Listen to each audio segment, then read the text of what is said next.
اور اس کے بعد اس نے سوچا میرا وہم تھا یا میرے سے کچھ ایسی چیز ہو گئی ہے جو اونگ آنے پر میں نے کوئی خواب دیکھا ہو.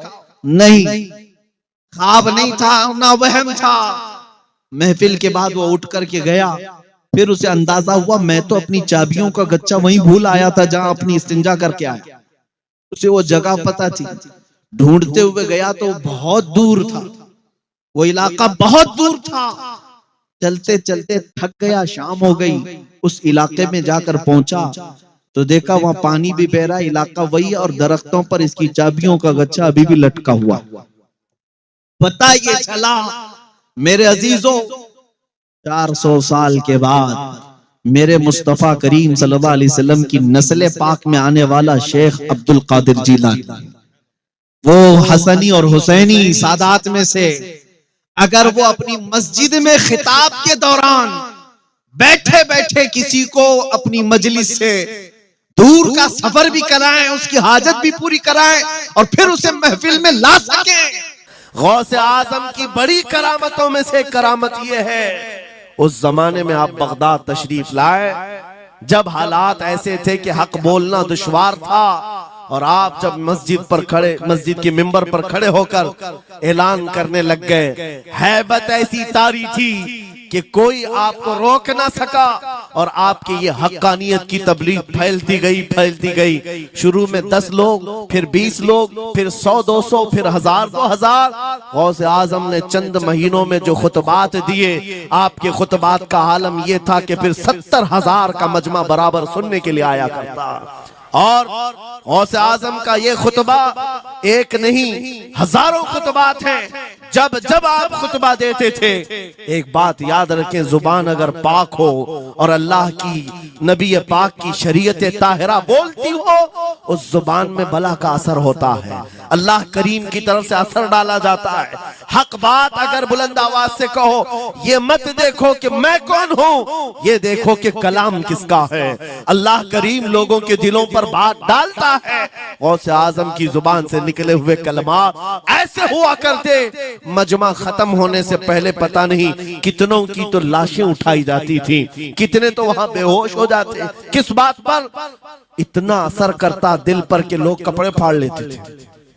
خطبے کے اندر، بیان کے اندر ایسا اثر ہوتا کہ لوگ بیٹھے بیٹھے مدہوش ہو جاتے، کوئی جوش حال میں کپڑے پھاڑ ڈالتے. روایات میں بتایا گیا کوئی ایک مجمع بھی ایسا نہیں جس میں حضور غوث پاک کی تقریر کے بعد جنازہ نہ اٹھایا گیا. ہر خطابت کے بعد. اور بولتے کیا تھے؟ حیرت کی بات ہے میرے عزیزوں، آج بعض لوگ یہ کہتے ہیں ہم بھی بہت ساری چیزیں بیان کر رہے ہیں، میں اپنے لیے بھی نصیحت اور سارے علماء کے لیے بھی کہتا ہوں، لوگوں کے پلے نہیں پڑتی، لوگوں کے کانوں میں نہیں جاتی. یہ جمعہ میں آتے ہیں، سوتے رہتے ہیں، جب امام کھڑا ہوتا ہے نماز کے لیے تو یہ جھٹکا لے کر کے کھڑے ہوتے ہیں، بیان یوں ہی چلا جاتا ہے. سرکار غوث پاک رضی اللہ تعالیٰ عنہ منبر پر کھڑے ہو کر بیان کر رہے ہیں. کیا بیان کر رہے ہیں؟ سنیں. ایک دن آپ حضرت عبد الجبار کو بٹھائے، اپنے بیٹے کو، وہ بیان کرتے رہے. اس کے بعد اتر کر کے آگے کہا ابا جان آپ جو بیان کرتے ہیں اس میں جو رکت طاری ہوتی ہے وہ میرے بیان میں نہیں ہوتی، آپ بیان کریں. غوث پاک منبر پر کھڑے ہو گئے اور سنو 70,000 کا مجمع ہے. غوث پاک کی تقریر کیا ہے؟ ڈائریکٹ شروع فرماتے غوث پاک، اے لوگوں میرے گھر میں آج ایک بڑا حادثہ ہو گیا.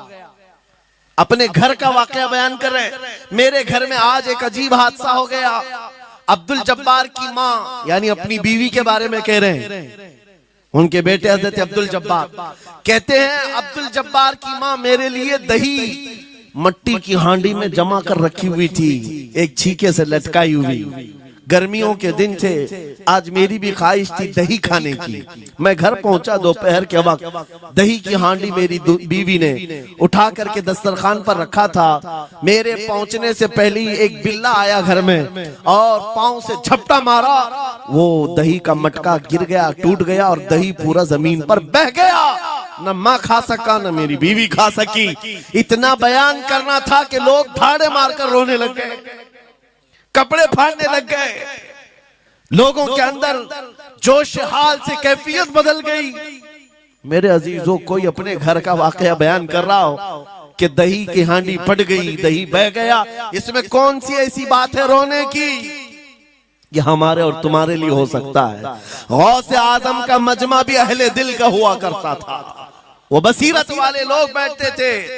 غوث پاک کیا بیان کر رہے تھے؟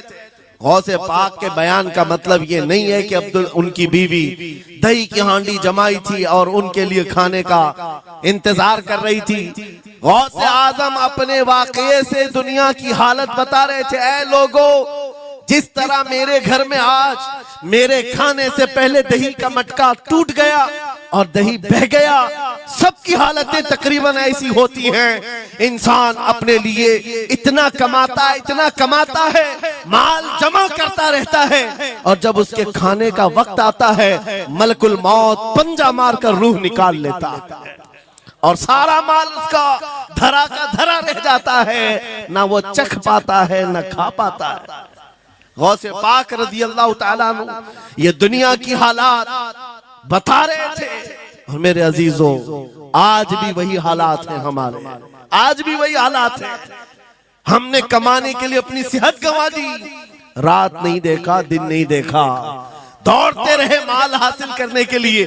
اتنا جمع کر لوں، اتنا جمع کر لوں، اتنا جمع کر لیا، جب تک تو صحت بگڑ گئی، شوگر بھی آ گئی، بی پی بھی آ گئی.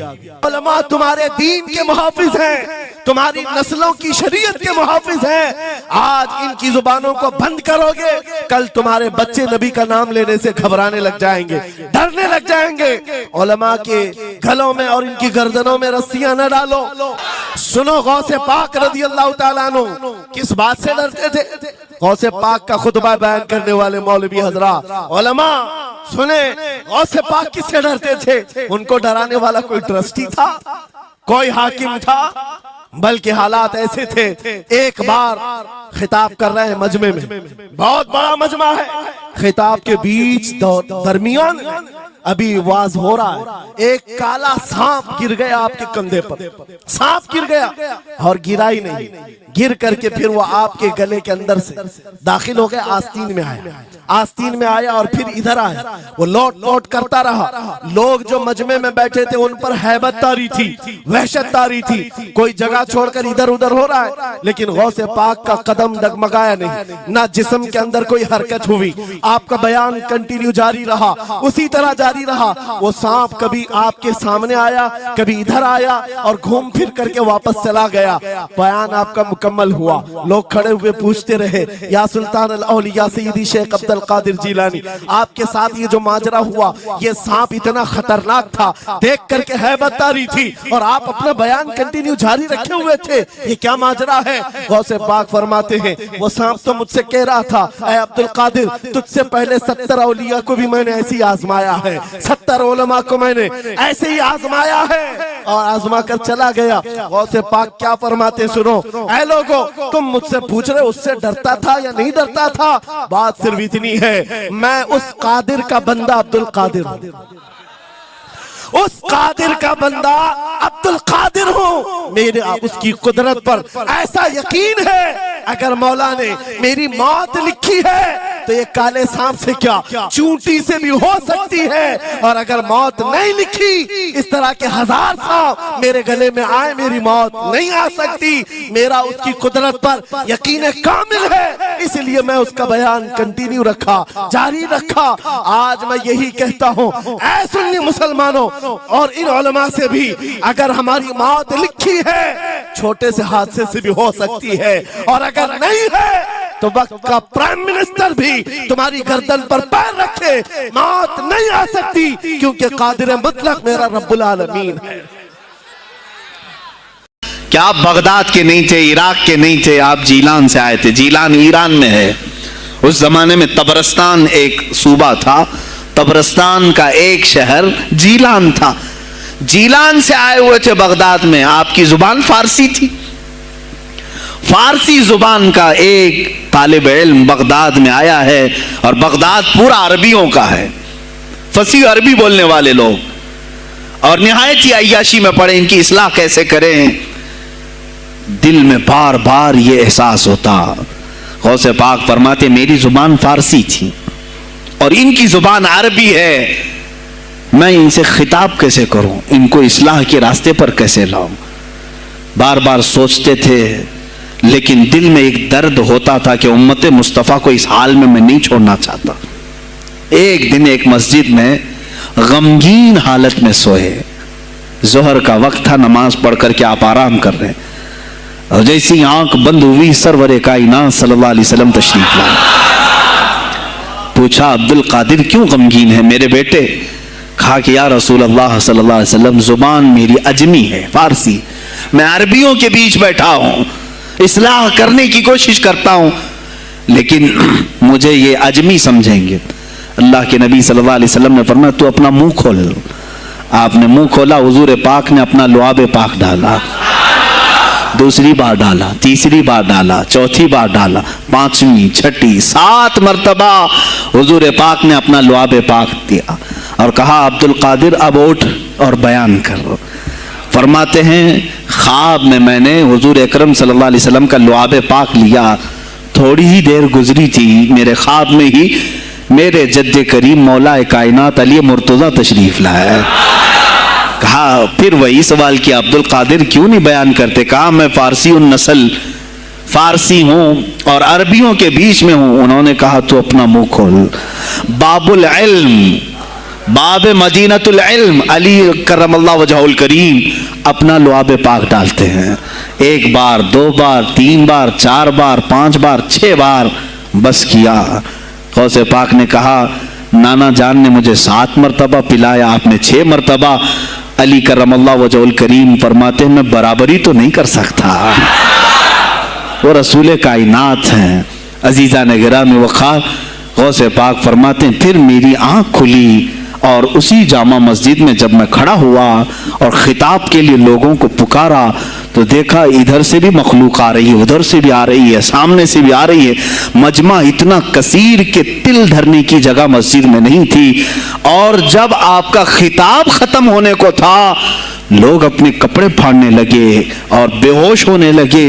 اتنی تیر بہدف کلمات تھے کہ سیدھے سینے میں پیوست ہو جاتے، دلوں میں اتر جاتے. اس کے بعد وہی دن تھا سیدنا عبد القادر جیلانی کو لوگوں نے ہاتھوں ہاتھ اٹھایا. بغداد میں شہرہ ہو گیا کہ کوئی ایک اجمی آیا ہے اور عربیوں پر فوقیت لے گیا ہے. سارے عربی اس کے سامنے دنگ رہ گئے ہیں، کوئی عربی اس کی فصاحت کو نہیں پہنچ پاتا ہے. کئی لوگ امتحان کے لیے بھی آئے. ایسا نہیں ہے کہ غوث پاک کو یوں ہی چھوڑ دیا گیا. میرے عزیز تم تو 1000 سال کے بعد کرامتیں سنتے ہو نا، یہی لگتا ہے کہ غوث پاک بہت کرامتوں کے مالک تھے، بہت بڑے عالم اور بڑے ولی کامل تھے، کچھ نہیں ہوا ہوگا ان کے ساتھ. ہمارے سے زیادہ خطرے انہوں نے مولے ہیں، ہم سے زیادہ حاسدین ان کے تھے، دشمنی کرنے والے اپنوں میں بھی بہت سارے تھے. غوث پاک رضی اللہ تعالیٰ عنہ کا جب خطاب شروع ہوا، کیا ایک خطیب جب مشہور ہونے لگے تو دوسرے مولوی خاموش رہ جائیں گے؟ حسد کی چنگاری بھڑکتی ہے، وہ غوث پاک کے خلاف بھی بھڑکی. اور بغداد میں جب یہ شورا ہونے لگا تو کئی علماء اس وقت کے جو بڑے بڑے پائے کے عالم ہیں، ان کی کتابیں آج بھی موجود ہیں، میں نام تذکرے نہیں کر رہا، لیکن انہوں نے ٹیسٹ لینے کی غرض سے، امتحان لینے کی غرض سے کئی لوگوں کو سوالات بھیجے. ایک دن مجلس میں ایسا تھا کہ غوث پاک تفسیر قرآن بیان کرتے تھے. تفسیر قرآن بیان کرنا غوث پاک کا محبوب مشغلہ تھا، روزانہ قرآن کی تفسیر عرض کرتے.